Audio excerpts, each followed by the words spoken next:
Imagine stepping into a city where history whispers through every cobblestone street, where ancient walls have witnessed the birth of a nation.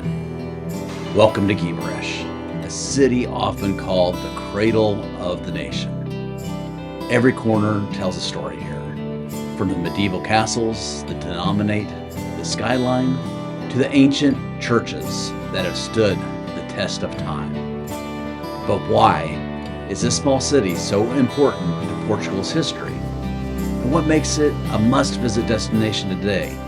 Guimarães is not just another picturesque European town. It's where Portugal's first king, Alfonso Henriques, was born and where the country's identity began to take shape. As you wander through its historic streets, you will feel like you're traveling back in time to the very beginnings of this remarkable nation. So, welcome to Atypical Vagabond. My name is Carter, and in this video, we will take you through Guimarães, exploring its rich past, breathtaking landmarks, and vibrant culture. From the imposing Guimarães Castle to the charming Largo da Oliveira, we will uncover the must-see spots and hidden gems that make this city unique. Whether planning a trip or just curious about the historic gem, stick around to discover why Guimarães is a place every traveler should experience. Getting to Guimarães is relatively easy. Whether traveling from Portugal or from another country, here's a quick guide on how to reach this historic city. By air, you can fly into the major airport of Francisco Sá Carneiro Airport in Porto. It's about 55 kilometers away from Guimarães. This airport is well connected with flights from across Europe and beyond. Once you land in Porto, you have several options to reach Guimarães, and that would be either by train or bus. One of the most convenient ways to get to Guimarães from Porto is by train.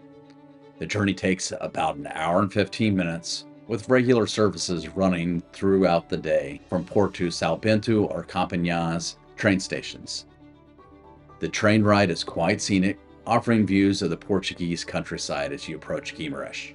Alternatively, you can take a bus from Porto to Guimarães. Buses run frequently and are budget-friendly. Within the journey, taking you around an hour. The main bus station in Guimarães is centrally located, making it easy to start exploring the city as soon as you arrive. If you prefer to drive, Guimarães is easily accessible through the A3 and A7 motorways.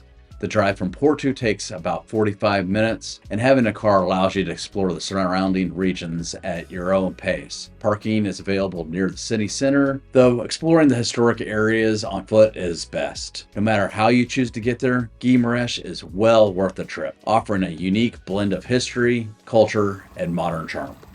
For this trip to Guimarães, I decided to drive. I was centrally located within Braga, so it was only about a 30 to 45 minute drive. Guimarães is often referred to as the birthplace of Portugal, and for good reason. This small city played a pivotal role in the foundation of the Portuguese nation. To truly appreciate Guimarães, it's essential to understand its historic significance. Let's start with Alfonso Henriques, a name that every Portuguese schoolchild knows.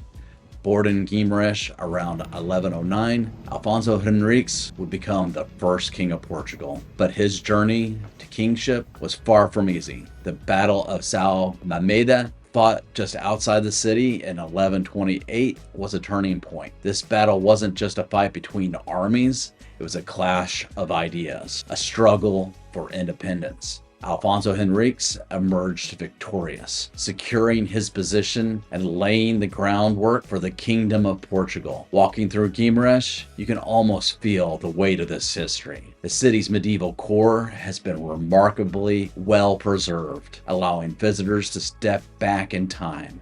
The imposing Guimarães Castle, perched on the hill overlooking the city, is where many believe Alfonso Henriques was born. With its towering walls and battlements, this fortress symbolizes the city's and the country's struggle for independence. Another key site is the Palace of the Dukes of Braganza, a grand 15th century residence showcasing the Portuguese nobility's wealth and power. Though it was built centuries after Alfonso Henrique's time, the palace represents the enduring legacy of the ruling class that emerges from Guimarães. Today, it houses a museum where you can explore artifacts that tell the story of Portugal's royal lineage. But Guimarães isn't just about the past.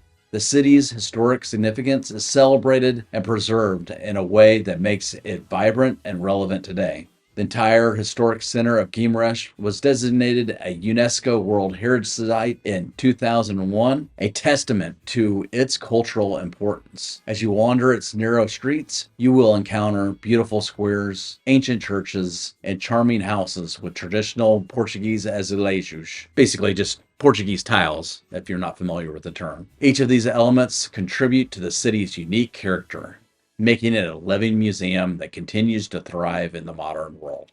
Now that we've covered the rich history of Guimarães, let's dive into the top attractions you absolutely can't miss when visiting this historic city. These sites perfectly blend history, culture, and breathtaking architecture. Let's start with the crown jewel, Guimarães Castle. This imposing fortress is one of the most iconic landmarks in Portugal. Built in the 10th century to defend the city from attacks by Moors and Normans, the castle has played a crucial role in the country's early history. As you walk through its ancient gates and climb its battlements, you can almost imagine what life was like during the medieval period. The panoramic views from the castle walls offer a stunning perspective of the cities below and its lush countryside. This is where the legend Alfonso Henriques was born. And standing here, you can't help but feel a deep connection to Portugal's roots. Just a short walk from the castle is the magnificent Palace of the Dukes of Braganza. Built in the 15th century by Dom Alfonso, the first Duke of Braganza, this palace is a masterpiece of medieval architecture. Its grand halls, decorated with intricate tapestries and antique furniture, offer a glimpse into the opulent lifestyles of Portuguese nobility. The palace's design is unique, with its distinctive chimneys and Gothic-inspired arches. Today, the palace functions as a museum, showcasing a collection of artifacts highlighting the Braganza dynasty, rich history, and its impact on Portugal's cultural heritage. Next, head to Largo da Oliveira, the heart of Guimarães' old town. This picturesque square is surrounded by historic buildings and is named after the ancient olive tree in its center. The square is home to some of the city's most important landmarks, including the Church of Our Lady of Oliveira and the Gothic-style Pedral do Salado, a monument commemorating the Battle of Sagado in 1340. Strolling through the square, you will be transported in time back when knights and nobles roamed these streets. It's a perfect spot to sit at a cafe, enjoy a coffee, and soak in the historic atmosphere. Another must-see is São Miguel de Castelo, a small Romanesque chapel near Guimarães Castle. This unassuming chapel is believed to be where Alfonso Henriques was baptized, making it a site of great historic significance. Although modest in size, the chapel's simplicity adds to its charm. There are just a few of the many incredible attractions that Guimarães has to offer. The city is a treasure trove of historic sites, each with its own unique story. Whether you're exploring medieval fortresses, strolling through the ancient squares, or discovering hidden chapels, Guimarães is a city that invites you to step back in time and experience the essence of Portugal. Guimarães isn't just a city of historic landmarks and a vibrant cultural hub where you can experience authentic Portuguese traditions. From local festivals to culinary delights, here are some cultural experiences and insider tips to make the most of your visit. If you visit Guimarães in August, you're in for a treat. The Festas Gaultanirenses, one of the city's most celebrated events, takes place during the first week of August. This festival, which has been held in Guimarães for centuries, is a lively celebration in honor of Saint Galter, the patron saint of Guimaraes. The festivals include parades, music, traditional dances, and a spectacular fireworks display. The city comes alive with color and energy, offering a fantastic opportunity to immerse yourself in local culture. No trip to Guimarães would be complete without sampling the local cuisine. The city offers a variety of traditional Portuguese dishes that will tantalize your taste buds. Be sure to try arroz à moda de minho, a regional dish made of marinated pork. For dessert, indulge in torta de Guimarães, a sweet pastry filled with pumpkin and almonds, perfect with a cup of strong Portuguese coffee. Many of the best places to try these dishes are family-run taverns and restaurants in the Old Town, where the recipes have been passed down through generations.